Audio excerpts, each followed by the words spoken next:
Townsend. And I'm Derek Helmer. And you're watching Studio 20. This is episode 7. Woo! 7 heaven. Okay. They're climbing up. Our numbers are going up. Good. And you keep watching, which I like. That's right. All 18 of you. There's more than 18. There's like 30 people out there that like this. It's all about the local support. That's right. Thank you. I think we pick up two a week. 2 people. So a year from now, I think we might be up to... We might actually be famous. Give it 5 years. Alright, 5 years. That sounds appropriate enough. Okay, well, welcome to Studio 20. This is where we talk about anything we like. And movies. Mainly movies. We see a lot of movies. We love movies. So we're here to discuss his and her opinions of movies that have come out recently. So the first one up today is... Surrogates. Surrogates. Okay, so Surrogates, directed by Jonathan Mostow, who also did Terminator 3: Rise of the Machines. Ooh, really? Yeah, he did. So. He also did U571. That's why the robots were so good. Well, yeah. I remember the whole time I kept saying, this reminds me of Terminator. Yeah, you did. The whole time I kept saying that. That movie reminded me of it. And now we know why. Well, yeah. It's got a touch of it. It's got a touch of it. Actually, to me, it reminded me a lot of iRobot. Kind of similar. I mean, story-wise, way different. But real skin on the robots. Yeah.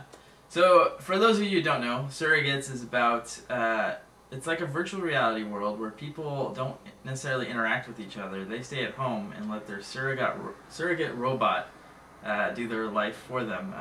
So their body is safely tucked in their So basically bedroom. the definition of surrogate is what? That would be easier if you just said the definition of surrogate. Alright, the definition of surrogate. Well, while he's looking that up, the cool thing was about this movie was that you got to stay home and control your surrogate at home, is that you got to make yourself look really young, because there were some really ugly people in that movie at home, but their surrogate was this hot, like, young girl, and wow, imagine that you just go and they rip your face off and give you like a whole new one. I love it. Well, surrogate means, officially from the dictionary, to choose in place of, to substitute. To substitute. So they were They're substitutes. They were substituting getting themselves killed in real life for a robot. Yeah, like you're still living your life, it's just not your body that's out there. You're letting your robot body take all the impacts in a car crash while you get to be safe behind. A substitute. A substitute. Surrogate actually is a comic book movie. Now, I did not know this until about an hour ago. I didn't know it when we were watching it, but of course if I would have read the credits, I'm sure I would have seen based on a graphic novel. That just didn't occur to me. Definitely doesn't feel like a comic book movie. It's not like a superhero movie, it's not like a Sin City, it's nothing like that. No, nothing like that. I liked it actually. It was better than I thought it would be. It was. Yeah, I thought it was going to be really dumb, like how Bruce Willis always does those remakes of Die Hard, right? Yeah. How the last one, it just doesn't work anymore. But I'm so happy he chose to do this film because he's really a strong character for, you know, action movies that involve him kicking ass. Like, him taking over the police department I think he's good at that stuff. Yeah, it's an action movie. I think he did better than Will Smith in iRobot. I think yeah, he should. Definitely. He did better, yeah. Yeah. I mean, yeah, it's Bruce Willis the way he used to be. That's kind of how it is. And he's getting old, man. Yeah. He needs his hair again. Well, I think they made him purposely look older when it's supposed to be his real life body. Everybody else is ugly in the movie. Yes, I mean, there's definite aging of everybody in that movie. You know, it's, we got to make the real bodies look as horrible as possible. So they would appreciate the robots. Yeah. But anyways, the storyline really went well. I didn't find any type of bad storyline in there. Not really. I mean, this movie isn't, you know, fantastic. It's not like, oh, you gotta go out and watch Surrogates right now. No, it's good. It's entertaining. If you're in the mood for like a lighthearted action movie, go check it out. It's. I bet my favorite part was the ending when all the surrogates hit the ground, like dominoes. That's right. More on that later. But yeah, you should go see this in the movie or rent it, but movie theater. It's worth watching. It. Yeah. Jinx. Personal jinx. Promise not to repeat. I remember those rules. Sweet Jesus. Can't say your name. Okay. Alright. So the other movie we saw this week was The Informant, starring Matt Damon, directed by Steven Soderbergh, who I happen to be a big fan of. I like the director, but not the movie. She was not a fan. I thought it was okay, not great. I was a little disappointed. I thought it would be a lot funnier than it was. And the problem for me with this movie was the humor kind of went over my head. It's not. It's a lot of it went over my head. Well, okay, it's based on a true story of pretty much a guy who's embezzling money from a company and trying to throw off the FBI by making up a bunch of false accusations about his company. So that's the gist of it. I think there's a lot of humor there that if you knew the real story of it, it would be a really funny movie. But it's not very well explained. And a lot of the movie, you're like, now what the heck is happening? What is he talking about?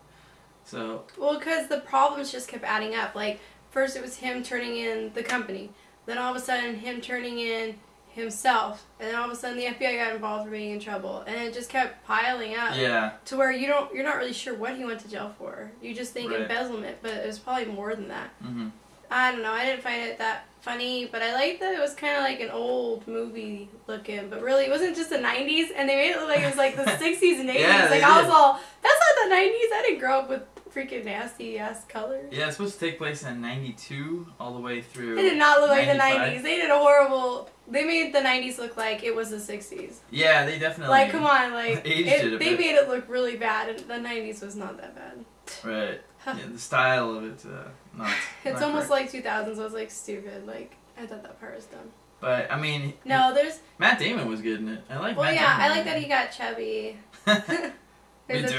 chubby Me boy. too. I'm a fan of the chubbiness. No, he did. He He pretty worked. He worked for his. And he worked it off. After. good. I will not dignify that comment with a remark.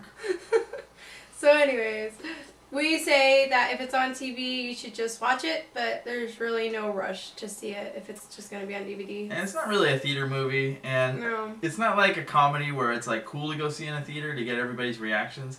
It's a comedy that the rest of the theater doesn't really understand what's going on either. Of course, we watched it with some 80-year-olds, and they didn't. Oh, really... the guy. There's this guy sitting there. He's all, ha ha ha ha! Oh, clearly a businessman. And I'm all, what's that loud remark for? Yeah. I don't know. I think we saw. He made me not want to laugh. I think we were watching with a bunch of lawyers and businessmen. I think. But Ha ha ha ha! oh, that's a good one. Ah! Well That's played. that's Well understand. played. So those were our movies this week. All right. Thank you for watching. And we'll see you next week. But before we go, I'd like you to email us any comments or questions. Oh, I or always anything. forget this part. Yeah, this part comes at the very end. Anyway, if you have any email. If you have any questions, email us at studio20show@gmail.com. That's right. And you can follow me on Twitter, /BlueEyedGirl. And also my blog, which I post as soon as Studio 20 comes out. I post it to my Twitter, which goes to my MySpace, my Facebook. So wherever you're following me, you'll just get it. And it goes straight to my blog, which is blueeyedgirl.com. This girl is digitally connected. Digital get down. And you can follow me on Twitter at twitter.com/Derek Helmer, and also at derekhelmer.com. And you can listen to me on the Inspired Disorder podcast at inspireddisorder.com, which is also available on iTunes. I just like being on iTunes. Once again, thank you for your support. That's right. It is greatly appreciated. Keep on watching. All right. We'll see you next week. And we are out. You know, nobody really listens to your opinion on the show. They just listen to mine. That's right. You're the star. I know I am. I'm just here. It's your show.